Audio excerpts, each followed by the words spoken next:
In this segment, I'd like to show you some tips on how we can stamp on our pieces and to create designs on them. There's a couple things you want to remember when you're stamping, and that is when you're applying paint, not to do it too thickly, and to grab the proper tools to apply the paint to your stamps. Today what I'd like to show you is how we can use stamps to actually decorate a whole piece and make a scene around your stamp. So what I'm going to do first is I've grabbed two different colors of greens, a light and a dark, and all we're going to do is create sort of a background for our stamp and then create a design around it.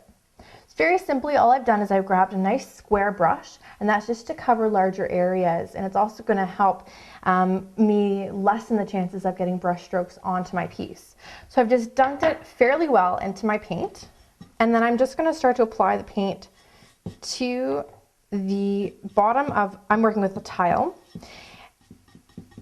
and it's really important to really saturate your brush and don't be afraid to use a lot of paint when you are starting. So I'm only going to go about an inch, inch and a half up my tile, and that's going to sort of create my grass.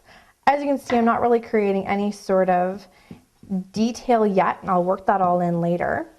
So we're just going to get our base down, and now we're going to get ready to apply our stamp. That's just to give a little bit of a base.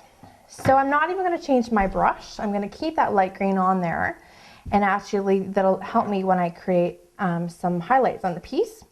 So all I'm doing is I'm taking a little bit of the paint and applying it to the the foam stamp, being careful not to add too much paint.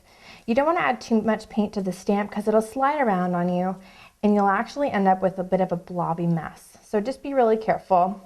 Sort of judge it. If you can see any really thick lines when you're applying the paint, then it's probably too thick. So just keep moving your brush around. Then after you've got it evened out, you're just going to flip it over and stamp it directly down on your piece. Now I'm going to overlap on my background a little bit